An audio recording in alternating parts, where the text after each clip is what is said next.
recording has started. Okay, lovely. Okay, Prynhawn Talbot, Croeso, good afternoon and welcome to this meeting of the Economic Wellbeing and Regional Economic Subcommittee of the South West Wales Corporate Joint Committee, being held on Monday the 2nd of March. This meeting will be recorded. Could you ensure that your microphones are switched to mute unless speaking, and that your mobile phones are on silent, and usual rules apply. Raise your virtual hand if you wish to speak. I'd just like to welcome William Powell to the meeting. I believe this is your first meeting, William, this afternoon, representing Banau Brychaneg National Park, so welcome. Diolch, Cadeirydd. Okay, moving on then to agenda item 2, declarations of interest. Could I ask any members to indicate whether they have any declarations of interest in respect of any matters before us this afternoon? Claire?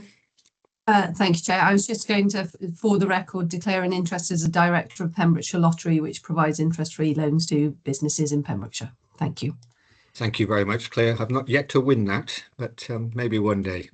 I'm not in charge of that bit. Thank you very much. So nobody else has indicated, but that will be duly noted. Thank you, Claire. We'll move on to agenda item 3 then, which is minutes of the previous meeting. These are the minutes of the meeting held on the 5th of January. Does any member have any comments in respect of the accuracy of the minutes? No? Okay, on that basis, I'm happy to move. Could I get a seconder, please? Hazel, thank you very much, Hazel.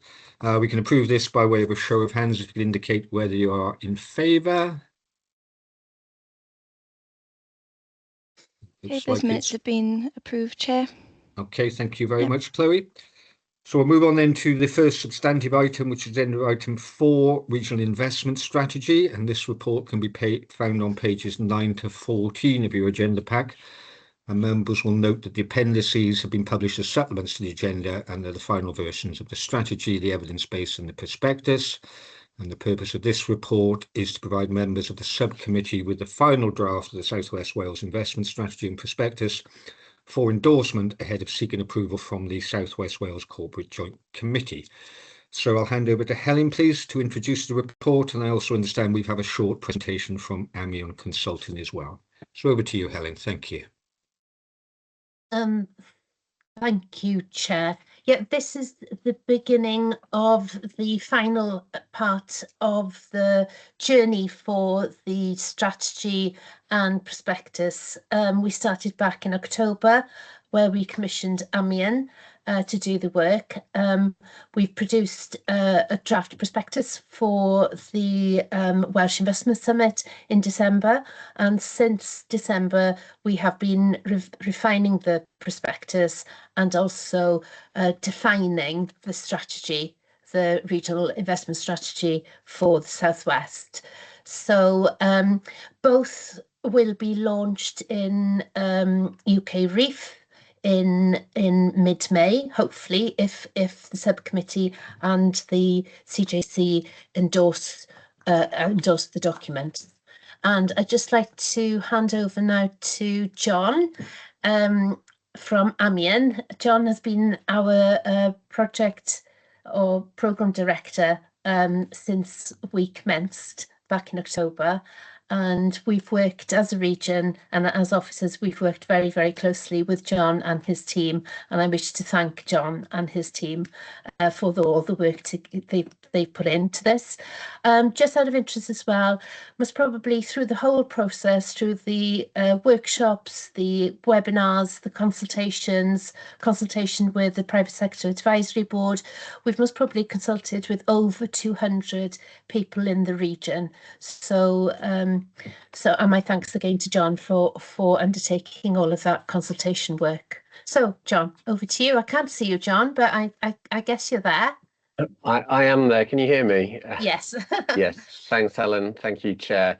I've got a set of slides as well, just to run us through. So as Helen indicated, we had 3 main deliverables. So a strategy, so a strategic roadmap for investment objectives, target sectors, some of the parameters around achieving a stated vision around investment, a prospectus, so a marketing document really designed for external investors, looking at really a summary of the strategy, but really also what is the offer across South West Wales, and some of the next steps. How can individuals or organisations be supported?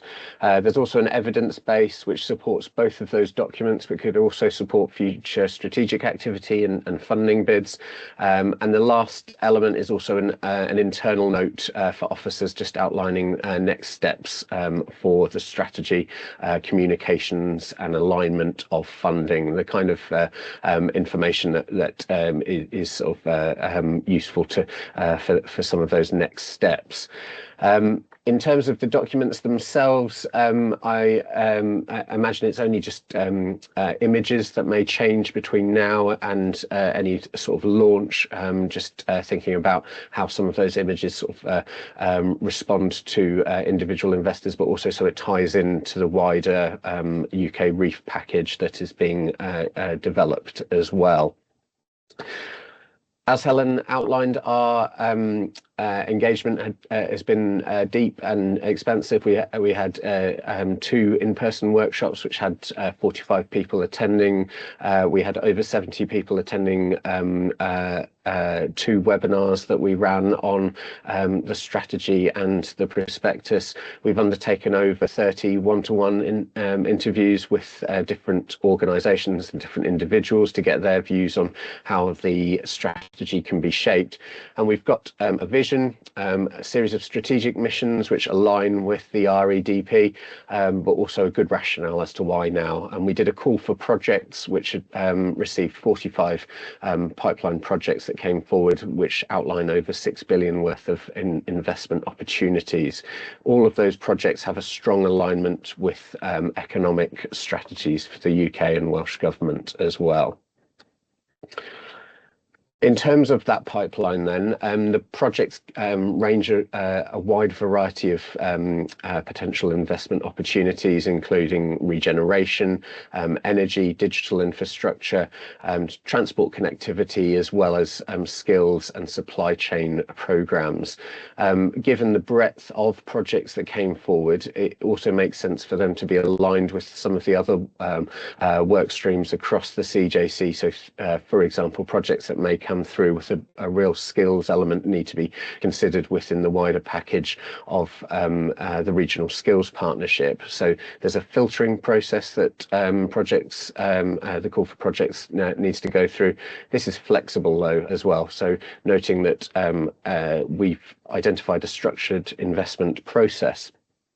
If the context changes, then there needs to be a different approach needed, and some of that can be moved forward very quickly. So then there's a funding route matching, which some of the internal note will also identify whether some of the investment propositions are more suitable for public investment or private investment, or require a blended approach. There's a prioritisation matrix which looks at impact, readiness, financial viability. Again, that's flexible given the different contexts and different approaches that might be needed within local areas. And then there's a way forward around formal governance and approval as well. We also outline a proposed South West Wales investment fund. So this is 1.5 billion worth of pot over 10 years, which has been benchmarked against previous funding that the region has received, but also other areas, but also thinking about the pipeline that we received. So we were able to sort of benchmark that against some of the projects that had come forward. We're proposing the next steps for that investment fund, which would be to look at funding gaps and unlock delivery at scale, with an outcome to really sort of take forward stalled schemes, move forward some of the strategic priorities, attract investment and capital, and think about some of the long-term regional transformation. This is also around social outcomes within an investment fund as well. The next steps then for this strategy is Helen outlined there's some very tangible opportunities around some of the marketing around this, but it's around being able to take the strategy to action. So utilising that flexible framework, looking at the project list, thinking about how that robust governance via yourselves and the CJC can take forward and really sort of utilise the project pipeline, as well as refresh that. So moving forward with stakeholders across the region, as we took forward our work, we became very aware that there are many more investable propositions that are at that sort of concept development stage. So as they move forward, really exciting to see those sort of move forward. So there's further sort of next steps around investor engagement, taking forward that pipeline and moving forward to delivery. Thank you all for your time. That was the presentation. Happy to take any questions. Okay, thank you very much, John, and thank you, Helen, for the introduction as well. I'll open it up to any members for any questions or comments.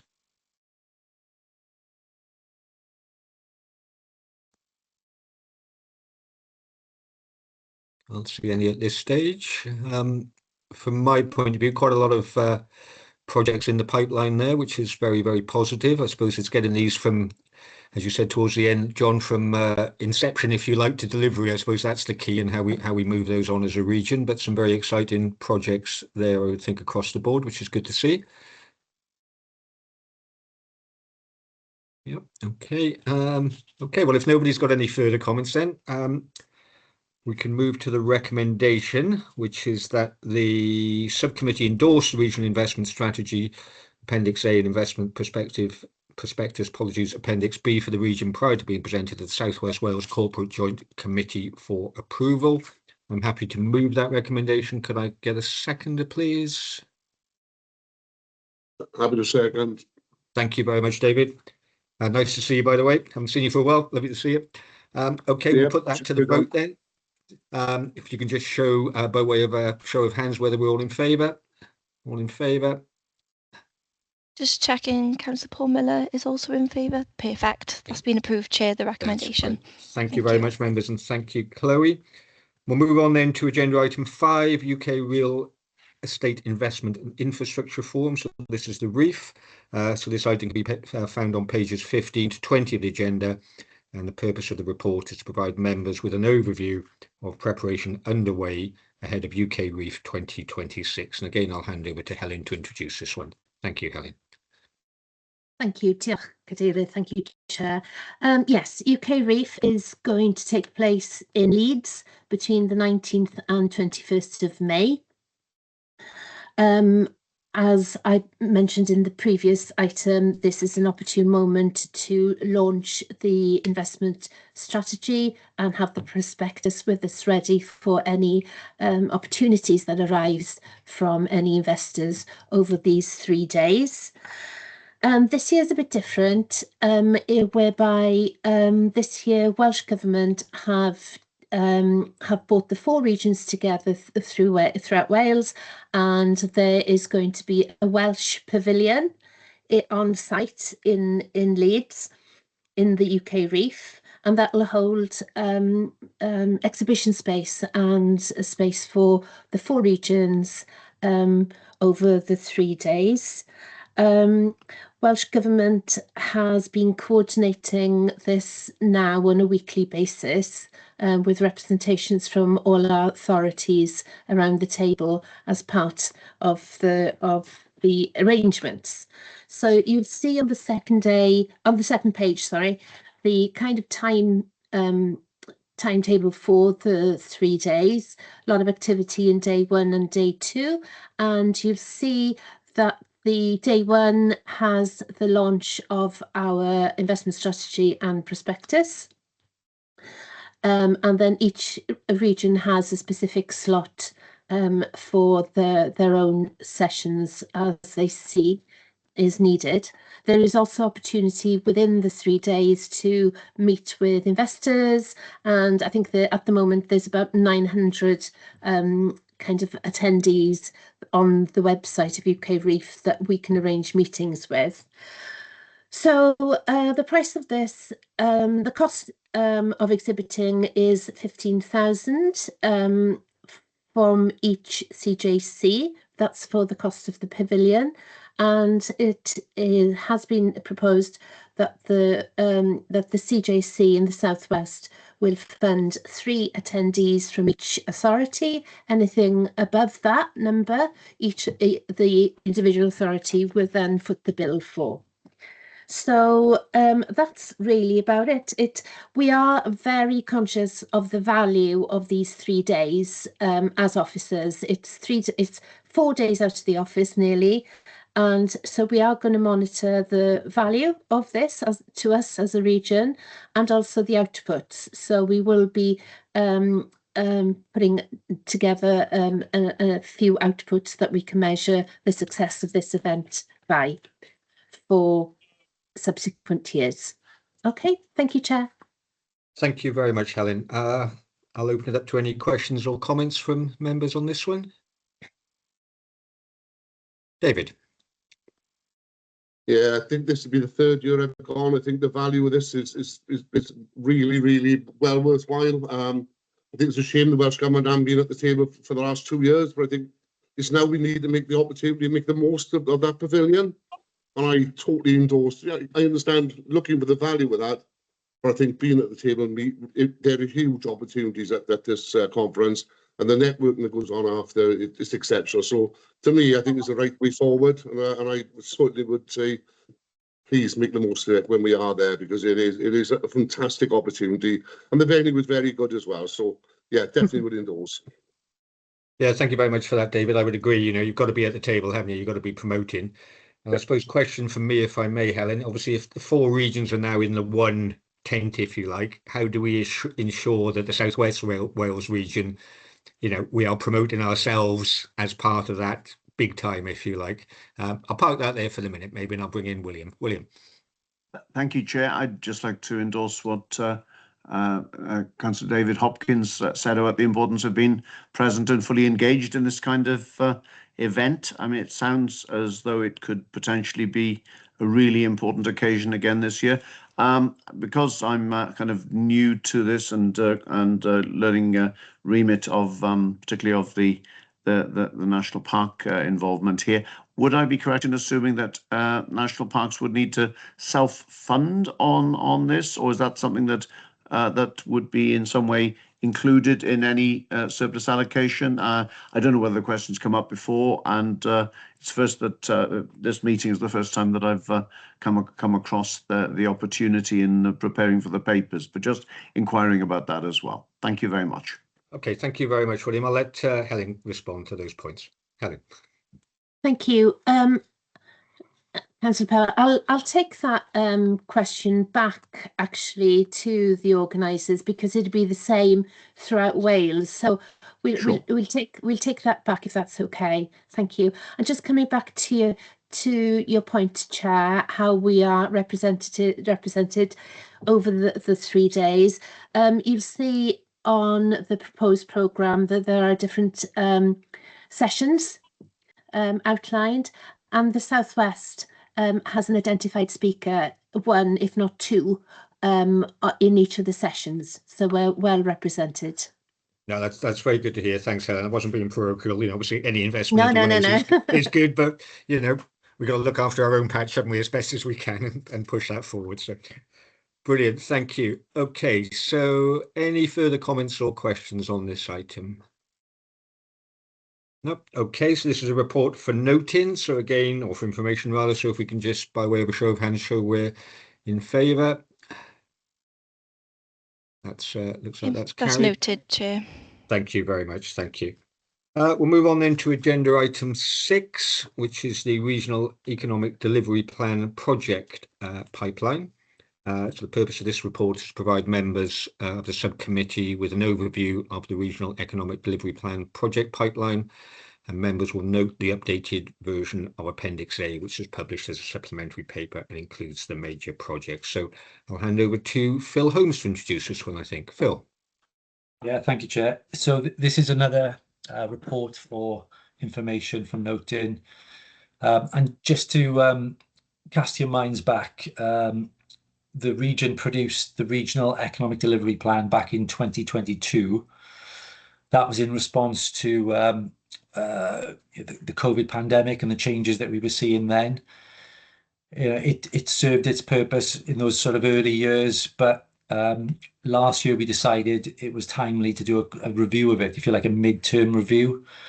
So that review was undertaken, and I'm pleased to say that the strategy that we've got still holds up in terms of what we need going forward, even in light of some of the changes that we've seen in the economy and policy changes. So the missions that we previously identified and the ambitions, they all hold in terms of what we need to focus on. So that's net zero, focusing on business resilience and growing the region's experience offer.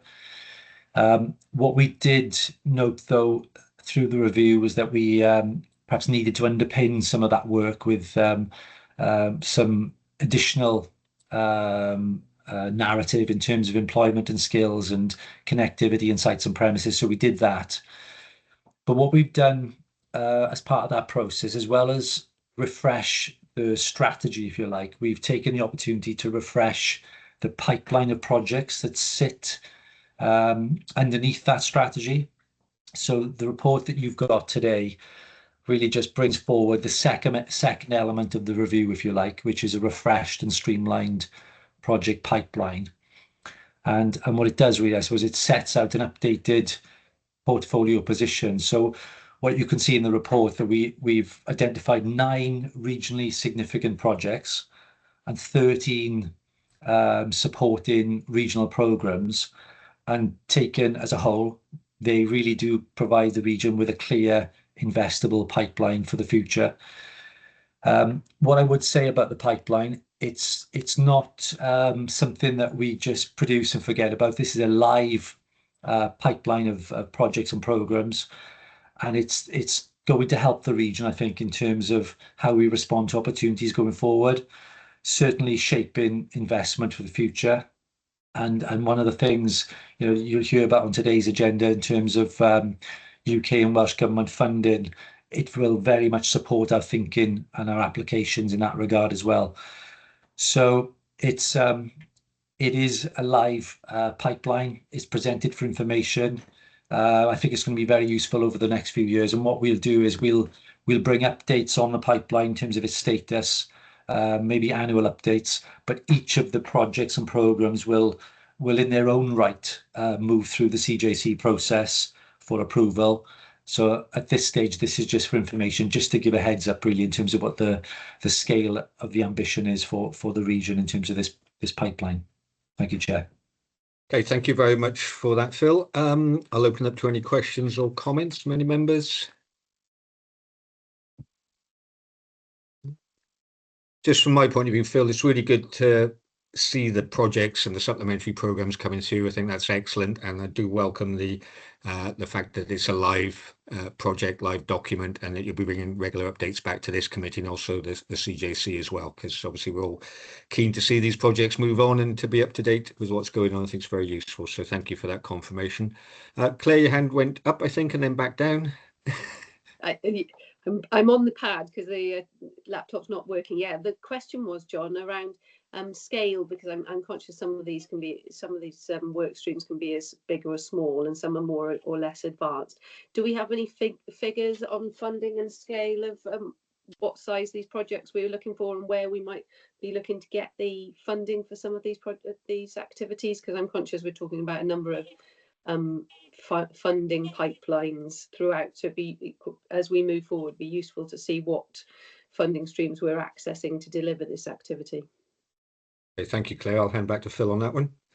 Yeah, I think indicative figures, yes, but vague at the moment, I think. But there's no sort of one solution to these investment opportunities. It's going to require funding from various sources, which is what I think the region has been good at over the years, really sort of drawing down funds to suit the project, not coming up with projects to suit the funds. So I think that's a different way of looking at it.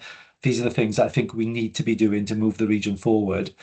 And it's for us really to to identify where we can get that money from, in particular private sector leverage now as well. I think now that we've gained a bit of momentum and track record, I think there's far more interest in the region.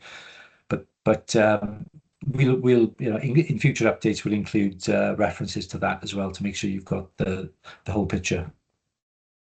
Okay, thank you, Phil. Claire, does that assist? Yeah. Okay, brilliant. Yeah, I think if you can include that in the updates, Phil, as the project sort of move forward in terms of level of funding, I've seen it in other reports, the private sector investment is X, public sector is Y, and that tends to change over time as well as the schemes progress. So that'd be very useful. Thank you. Okay, I can't see anybody else indicating at this stage. So again, this is a report for information. So if we could please show if we're happy to note the report. Okay, that report is noted, Chair. Okay, thank you very much, Chloe. So we'll move on then to agenda item 7, which is the Local Growth Fund Wales, and this report can be found on pages 35 to 44 of the agenda, and its purpose is to provide members of the subcommittee with an overview of the Local Growth Fund Wales and seek endorsement of the proposed approach to implementation of the programme. So I'll hand over to Paul Ralph to introduce this one. Paul. Thank you, Chair. Just check you can hear me okay? Is the microphone working okay? All good from my side, yeah? Yeah, just double checking. This headset's useless.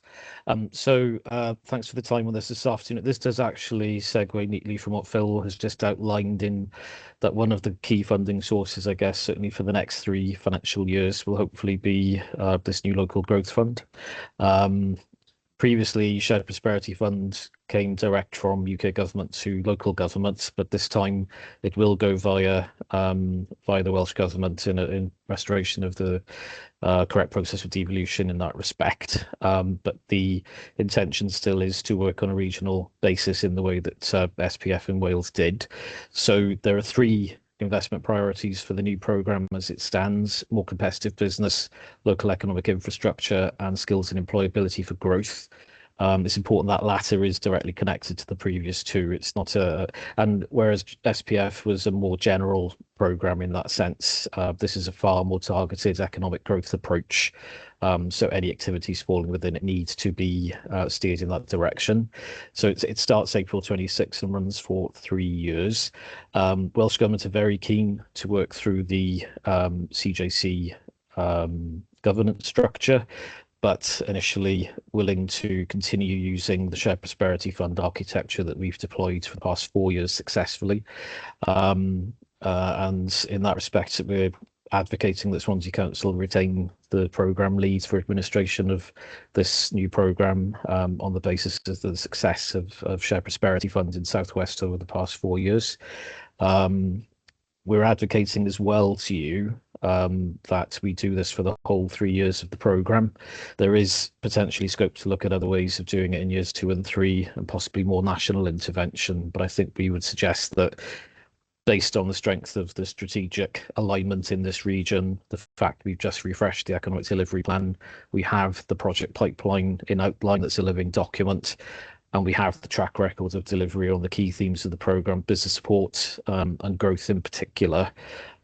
This does give us a very clear focus. I think in terms of programme delivery, we're aligned as the 4 authorities. We know which direction we want to go in, and in that case, there won't be that many gaps to fill from national level. So we'd advocate continuing on that basis. We already have the plan in place. That there is a figure of 200k being indicated for capacity to create a strategy, but we have it. So we're proposing, if you're willing, that money is used as part of the regional programme management across the 4 local authorities in the region, and also that we continue the anchor project approach that we used under SPF, but refining from multiple, a number of anchors down to 3 along the main themes of the programme. So principally the successful approach on business, a larger economic infrastructure project, and then a smaller probably skills and employability line. It's worth noting as well, this is a very capital heavy programme. There's much less revenue available in this one, so it's the revenue that is there is designed really to drive the capital elements of the programme as opposed to standing separately. the formula Welsh Government have used for year one does follow broadly the SPF allocation methodology, which gives us the figures that are set out in table one. And we come up across the region with a very indicative split to give Welsh Government an idea of how the money might be distributed across the 3 investment priorities. That can be changed. It's not set in stone, but it's just to get a feel for how that looks for year one. Quite important to emphasise that there are no local allocations in this programme. At some parts of the United Kingdom, there is no funding. It's very much more targeted in England, for example. So we're quite fortunate. Welsh Government are allowing us to work on a regional basis and building on some of our SPF activity. So I've outlined broadly some of the activities that would fall under each of the 3 anchor projects there. The economic infrastructure one in particular, significant scope there for looking at parts of the project pipeline that Claire was alluding to that maybe we haven't been able to invest in as fully in the past. And I would suggest as well the opportunity for us in the region is to be able to start programming in years 2 and 3 in conjunction with Welsh Government, how that might work in practice. We do already link up with Welsh Government, albeit the SPF relationship is a little bit more challenging, but I guess those doors are now open so that we can be working constructively on a regional local basis with relevant Welsh Government departments and aligning with all of those other funding streams that are available through Welsh Government departments, transforming towns in particular around placemaking. But this does open up new opportunities over the next 3 years for investing in new areas, including transport and energy, which are key themes for this particular subcommittee. We have to have in the background a regional plan to set out broadly how the funds would be used, very high level. So that document at the moment is based broadly on the SPF predecessor, because as Phil indicated with the economic delivery plan, the SPF investment plan, large sections of that are still relevant where they're eligible for this programme. So I've outlined the indicative figures for the region. These would translate to local delivery in each case. All that detail does still need to be worked through, and appreciate it may feel a little vague at the moment, but that is an opportunity in the sense that Welsh Government are trusting us to come up with a plan for using this money effectively, which is a nice way for it to be done rather than it being dictated to us. And that provides better integration going forward. I'll leave it there, Chair, if that's okay. Happy to take any questions. Yeah, thank you very much, Paul, for that comprehensive introduction. I'll open it up to any questions or comments from members.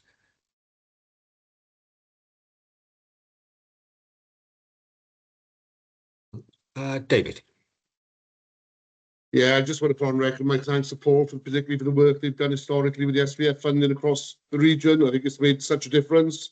And I think that the flexible approach, I do agree, yeah, nothing's set in stone at the moment, Paul, with some of these figures, but I think it is the right way forward, what he's suggesting. So I'm more than happy to support that way forward. No, thank you very much for that, David, and I'd concur with that. You know, it's I think the approach is a good one. I don't think we're getting quite as much money as we'd like, or as much as we had in the previous schemes, but at least we are getting some money. And I think the fact that it's not being dictated to us and it's been allowed to be sorted at the regional level, I think is to be welcomed. So again, I'd support your comments there. Thank you. Any other comments from anybody else? Nope. Okay. Well, thank you, Paul. On that basis, then, we've got the recommendations on page 35A to E. So I'll take those all as one if everybody's happy for me to do so. I'm more than happy to move. If I get a seconder, please. David again. Thank you, David. Oh, actually, I think Hazel just pipped you to it there, actually, by the look of it. Okay. Thank you. So if you could just indicate whether we are all in favour. Those recommendations have been endorsed, Chair. That's lovely. Thank you all. Thank you, Chloe. We'll move on then to the last substantive item on the agenda, which is the regional energy update. And again, this can be found on pages 45 to 46 of the agenda. And the purpose of this report is to provide members with a progress update on the regional energy workstream. So I'll hand over to Laura Davis. I think you've got a bit of a presentation, Laura, as well. So I'll hand over to you to introduce. Thank you.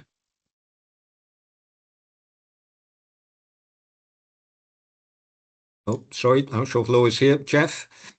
She is here. I was going to ask you, I was going to share the presentation. I'll just introduce briefly, and then Laura's going to run through the specifics of that, if that's all right. That's perfect, Jeff, of course. Yeah, carry on. Okay, as long as I can share. Sometimes I'm finding it, as soon as you try and share, at the moment it's knocking us out. So bear with me. Okay, got it? I can certainly see it, Jeff, yeah. Okay, brilliant.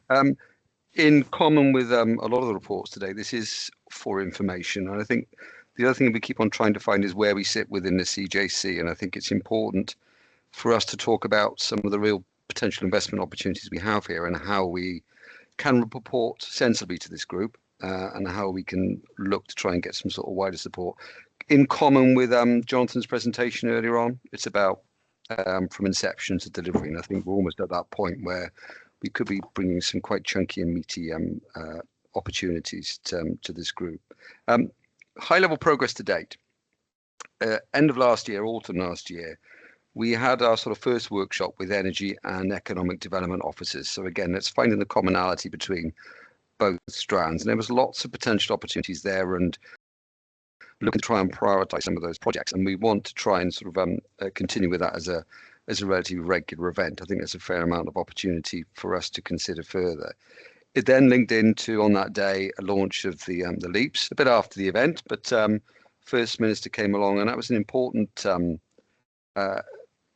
opportunity for us to basically identify where we're at, to have more of a public release of it, and just gave an opportunity to refresh and put it in the forefront of people's minds. It led to a fair bit of activity afterwards as questions were asked, but a very much worthwhile opportunity for us then. As you know, I've talked a lot about making sure we have ongoing committed funding from Welsh Government in terms of the regional energy team. That has been confirmed and that runs up until March 27, which is as good as we're going to get, but that is a strong positive, which means we've got that ongoing continuity. Linking into delivery of LEAPs, it's evident that we are struggling with capacity. So we've asked City Science, who were the authors of 3 of the 4 LEAPs, because obviously Pembrokeshire was already in existence, to look at the local and regional capacity to deliver those internal targets, which would then inform all our thinking when it comes to future structures and resourcing going forward. So that is an important piece of work. I'm going to hand over to Laura now. If I drive the slides, just make sure you can. I'm still sharing. Can you all hear me? Yeah. Yep. All good, Jeff. Right. Thank Okay. you. Brilliant. Because it goes good quite and quite short. So I'll drive and leave it to you, Laura. Are you on now? Yeah. I'm gonna just. Hi. I have mentioned these slides, these projects in the report, but I just thought I'd sort of flesh out a couple of them to give you a better understanding of what we're trying to do, and also I think where the opportunities are for the local authorities. You know, we're not going to deliver the LEAPs on our own, but I think we have a major role in supporting the much wider decarb and also driving the sort of health and well-being benefits, the economic benefits of supporting our residents and businesses along this pathway. So this is a project that has just started in collaboration with Cardiff University, the Towie Centre in Carmarthenshire County Council, funded through Switch Net Zero Buildings programme by UKRI. And what we're doing here is looking at a third of our buildings across our region are traditional construction. How do we retrofit there's huge problems and challenges with retrofitting these buildings. And so we're using Bremenda Isaf, which is one of Carmarthenshire's county farms, which is currently unoccupied and currently not in a state to be put back on the rental market. And we're using this as an opportunity to monitor it for a year and fully identify the challenges it faces and look at which is the most cost-effective way of turning this building into a building that can accept, low carbon heating, for instance. What's the most appropriate insulation to use? And then there's a much wider role then after this initial year of study. There will be feasibility work done on which is the best interventions for this building for the minimum economic cost and the lowest carbon cost. And then what we want to do then is share, on the next slide, please, Jeff. Have you got it? I've done it. Yeah. There's a big rollout of dissemination activity from this then, looking at developing a permanent case study of this, then integrating this into the level 3 award in energy efficiency, which is already being delivered by the Towie Centre, and then professional seminars, opportunities for politicians to understand the benefits of rolling out this project. This will provide the opportunity for our tradespeople across the region, our supply chain, to understand the products that are available and make sure that people have the knowledge to make the right decisions for their housing. So although it's not investment in a scale of the big pen travels, this is this is individual private investment in thousands of homes. And then be community open days, and then industry conference, and of course journal articles coming from the papers from Cardiff University. And then the other project I want to talk about is the SLESs, and we've just completed a year of working with Talbot Energy, identifying opportunities for smart local energy systems across the region. We've now got 20 sites identified as potential. And basically what a SLES is it's adding new energy generation or making better use of existing generation, adding storage, and then matching that with local demand so that we're not requiring the grid infrastructure that would normally be required if you were to put in brand new renewables. So how these work is they match locally demand and generation. So as long as you can do that within a substation area, it means you can add a lot more renewables into an area. And you also get the benefit then, instead of exporting that energy into the grid, if you use it locally, the generating can get paid more for that generation, but it means you can sell that generation to whether it's local businesses at a cheaper cost. There's going to be huge opportunities with this. GB Energy have got looking to be providing about £1 billion of funding to develop SLESs and other renewable schemes across the region, across the country. But we're really well ahead here. We've got opportunities. We've got a pipeline of projects that we need to develop, and we're now looking at we're hoping that we will have feasibility funding through the CJC. We've also got further feasibility funding through the local growth fund to work up some of these projects to an investable proposition. So there's real opportunities with this, and I'll highlight one of the projects in Pembroke Dock, which we're talking to at the moment. We've got a business that's recently moved down, has bought a significant factory site. There's enough space on their roof for about 800 megawatts of energy.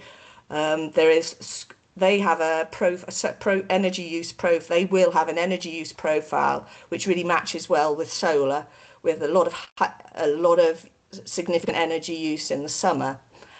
But they're not in a position to cover that, to invest in that roof space themselves, because they're investing in the internal fittings of their factory.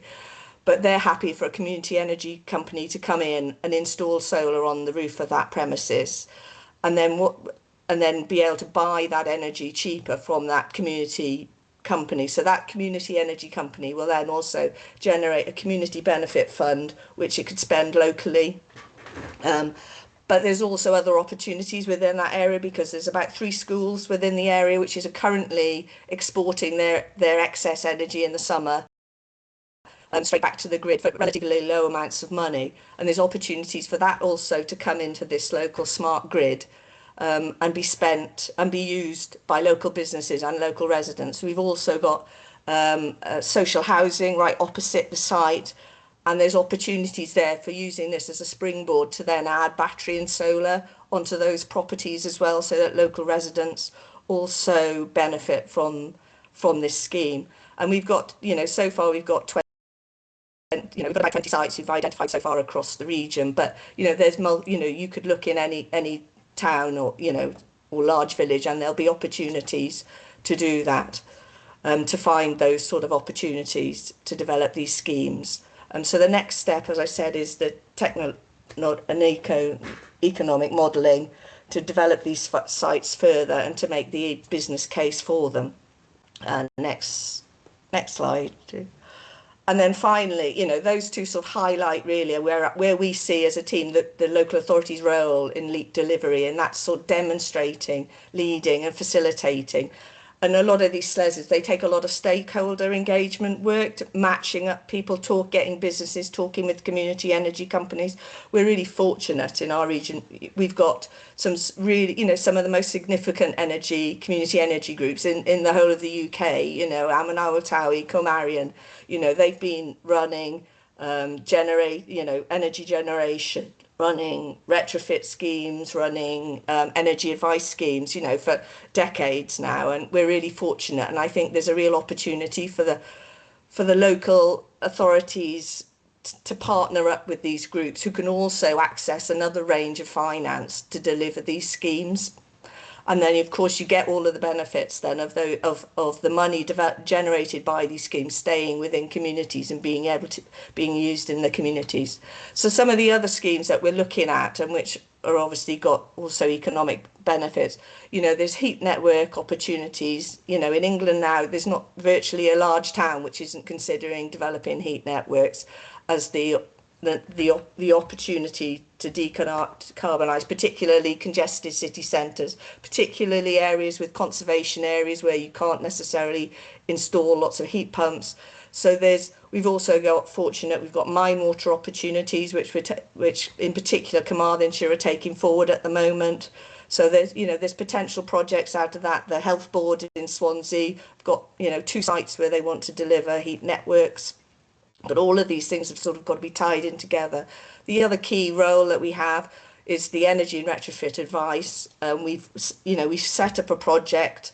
We've just been knocked back for redress funding for a scheme using our community energy groups to deliver a consistent energy scheme, energy retrofit advice scheme across our region. We're now going back to redress with some feedback to put the scheme again, but if that gets started, if that scheme can start, then with signposting from the local authority, it gives our residents a route to get that support they need. There's lots of people out there who want to do things in their own homes. They just don't know how to do it. They don't know who to turn. They don't know who to trust. And I think the local authority has a real role in this. We're also looking at flagging the various different technologies for EV charging in places where people don't have driveways, in terrace streets. There's opportunities for installing bollard charging using the lamppost network, and then using things like Kerbo Charge Gully as a way of enabling people without driveways to charge EV cars. We're still moving forward the group purchasing of solar for business, more SMEs and residents. And that's currently with Geldards getting advice on the final procurement. And then another role obviously is then with Scope 3 emissions is how do we support our SMEs in our local authority supply chains to roll out carbon reduction plans, support them to reduce their energy costs. And then some of the final projects then, again, with opportunities, it's not just our larger buildings we should be covering with solar. We've also got car parks across the region. Carmarthenshire are taking forward a major solar canopy project in their town centre car park, together with green infrastructure and together with supporting and using that energy generated in that car park to reduce their own energy bills in buildings, in council buildings near the car park, but also support other public sector partners like health centres to reduce their costs, and also nearby social housing, and also use it to provide EV charging at reduced rate in the town centre for local residents who can't access their own driveways. And then the final scheme that we're looking at the moment is with colleagues Sirgar. They're developing technology to dewater slurry on site so that smaller farms can can combine together to provide slurry for an anaerobic digester, which of course will support the nutrient management challenges that particularly Carmarthenshire and Pembrokeshire are facing, but also generate green energy and potentially products such as biochar and biofuels. So those are sort of projects we're working on at the moment, and I think the energy, it's so massive in scope, this field, but it's linking in with whether it's housing, whether it's economic development colleagues, to deliver these projects. And I think there's there's well-being benefits, in giving people better homes, and then obviously in reducing their energy costs. So thank you. No, thank you very much, Laura, and thank you, Jeff. Really comprehensive report there, and it's good to see the slides and the different projects that are going on. So thank you for that. I'll open it up to colleagues for any questions or comments.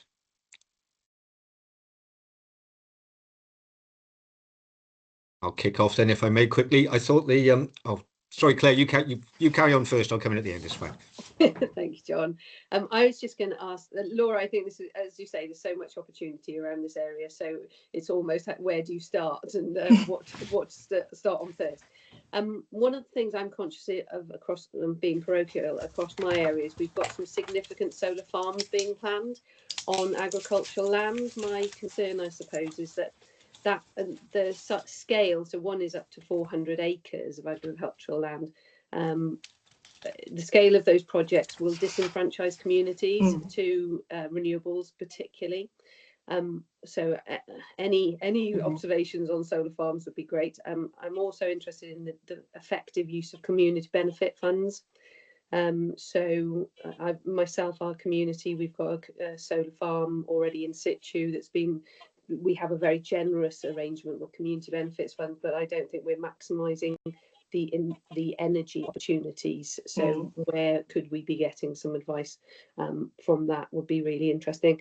And the other thought is, how are we using previous studies? So I know things like anaerobic digestion, we've done, public sector have invested a lot of money in understanding the opportunity of that technology, and I haven't seen it go commercial yet. So how are we using, so for example, Capeston Organics down in Pembrokeshire, and using chicken effluent, that we need to make sure we're using the studies that we've already produced. So those were some questions, please, Chair. Thank you, Claire. Laura, if you can answer those. Yeah, I can start with the anaerobic digestion. Yeah, the on-farm dewatering is currently a project going on in Ceredigion, funded by WISRID, and we'll wait for the outcome of that. But they're basically developing it as a community scheme to generate energy, using a community energy company as the sort of holder of that sort of anaerobic digestive project. But it's, colleagues Seogar are doing the on-site dewatering and then transporting dry materials, and their scheme is such that that it's so that you could even use the food waste in it as well as chicken manure. So it's a way of potentially supporting the challenges we have with the nutrient management in rivers. Yeah, no, it's huge opportunity. It's just how you scale it up. Yeah, I mean, in terms of the large solar farm, I mean, absolutely. I mean, a lot of the projects that the officers are bringing forward, such as like the car parks, is because we feel people are much more open to having buildings and car parks covered in solar than they are agricultural fields. And I think that there's a real challenge. I think the focus of GB Energy in particular is, I think there's got to be much more of a, if we are going to have larger solar farm, I think just having a community benefit scheme isn't really sufficient anymore. It's got to be, there's got to be an element of either local or community ownership of those, and there's got to be methods put in place to enable that to happen, and significant holdings within those schemes as well, I think. And I think that we were at an energy conference last week in Birmingham with APSI, and GB Energy were there, and DESNES, and certainly that was their sort of, seemed like their directions traveling, is that some of this money, I think this the £1 billion that GB Energy are making available for funding new schemes. You know, maybe some of that is actually going to be that so that communities buy a stake in all of these but much bigger schemes. Yeah, thanks, Laura. Thank you, Claire. I'll bring Jeff in. Jeff. Yeah, just picking up on that community-owned route, which is clearly very topical at the moment, and that's what we're getting a lot of direction from at present. And I think that does make sense, but we all can't underestimate the challenges that brings. And I think when we get through the SLES projects and we start to get into that delivery, that's when we're going to find out how easy or not that's basically going to be. And if we can get that off the ground, then you deal with the local conflict and you deal with the local ownership. And I think that's going to take you a long way forward. I certainly wouldn't think that would be an argument for 400 acres of agricultural land going. And that's always going to be a difficult argument to make. But in terms of the general schemes we got on the go, that's the direction travel we have at present. Obviously, Welsh Government Energy Services are there to give advice to local communities when it comes to the smaller schemes, but we're going to get the point where we have a list of schemes that are going to come up for delivery, and that's when we might hit the wall. It's how we get it delivered, and I think the importance of this group isn't to be underestimated, and that it's making that linkages between, we've got some feasibility, which is giving something which is showing to be commercially viable. How do we get to next stage? And I think that's where I want to use this forum basically to inform that debate so we can work together on it. Yeah, thank you very much, Jeff, and I agree. Sorry, just looking at my virtual screen here. William, come on in. Well, Diolch, David, thank you, and thanks very much to Laura for this presentation. It could almost justify a meeting in itself, really, to unpack all of what is underway and what's proposed. Just strongly to support and endorse what Councillor Claire George said with regard to the preference for having solar infrastructure on buildings or adjacent to existing buildings. Whenever with my police and crime panel hat on, we head over to Pembrokeshire, I'm always aware of the infrastructure there at County Hall, which is a small example of the same good practice, which I think is really good. Laura's comments also about the keeping energy local to the greatest extent possible, obviously with the furore over pylon infrastructure throughout the region. This is it's an obvious point. The issue with regard to anaerobic digestion, just from experience, I would urge that we also engage with NRW on the development and rollout of anaerobic digestion. Obviously, the technology is hugely exciting. It is also not without problems and relies on the effectiveness of the management of these facilities. And I know that NRW has got experience both as a permitter but also as an enforcement authority. And in my own area, which involves the catchment of the Wye and the Usk, obviously out of the region, but nevertheless, we can learn from cross-regional experience. I think there are some significant problems that can flow from anaerobic digestion on a major scale, and we need to go into that with our eyes open, and that has a bearing on how these things need to be policed. And I just think we need to be alert to those dangers, particularly with all the concerns that are everywhere around water quality and the associated problems that can cause in terms of phosphates and nitrates and so on, in terms of house building and other economic development. But just a cautionary word there, but thanks very much for a fantastic flavour of what's going on. Diolch yn fawr. Thank you very much, William. Very good points there, certainly around the pollution aspects and how to make sure that we carefully control those, because in this part of the world as well, in Cleddau, we've got some serious issues with water quality there as well, as I'm sure you're aware of. I'll bring in Neil. Neil. Thank you, Chair. I just wanted to add that, building on what Laura said, we are in the very beginning of the process of developing a REBA Stage 3 design for solar canopy over John Street car park in the middle of Carmarthen.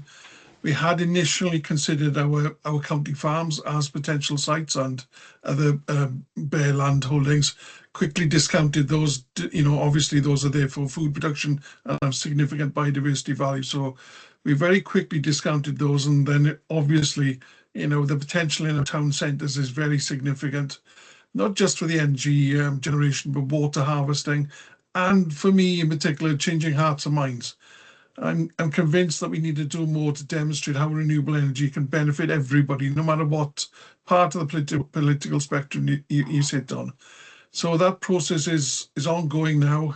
We're wanting to develop a system where we put in structures based on Welsh timber rather than Welsh steel.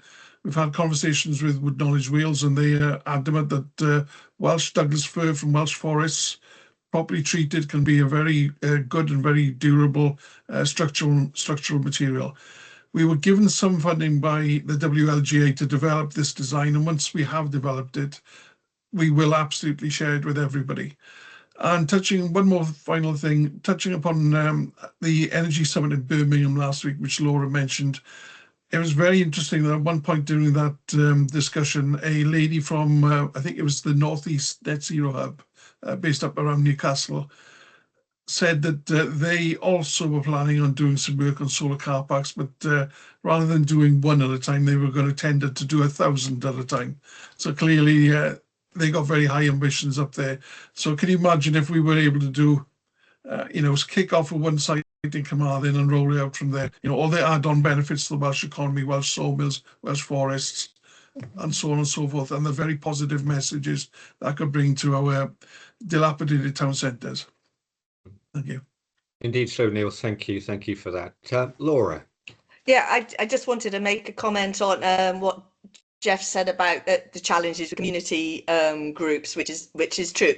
All of these things take a huge amount of stakeholder engagement, but the GB Energy, the local power plan, is sort of agnostic on what local means. So they would be comfortable giving funding to actually direct to local authorities to create energy assets as well. So I think that's something we need to think about as a region, that there's no reason why the local authorities don't do a lot more of investing in solar and other renewables themselves with the funding from GB Energy. Yeah, thank you, Laura. Good points.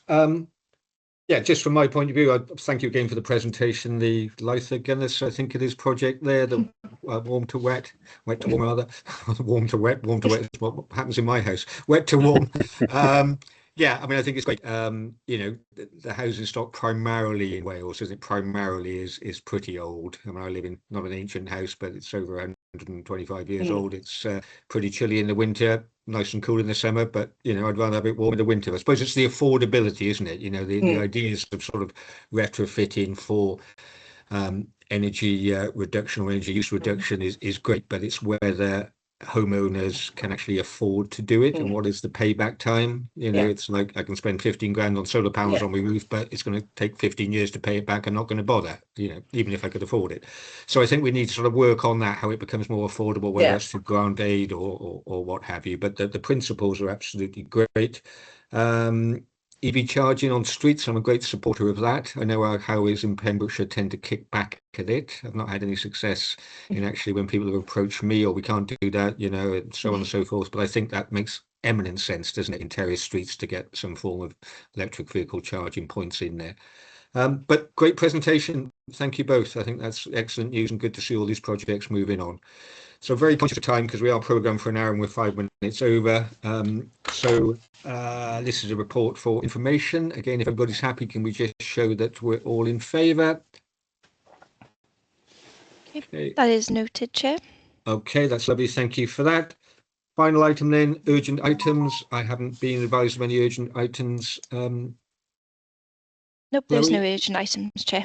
That's okay. I can see Laura's got a hand back up. Is that in relation to? No, that's a legacy hand. Old hand. Okay, so no urgent items. So that brings us to the end of this afternoon's meeting. Thank you very much all for attending, and obviously to officers for preparing and presenting some very detailed reports.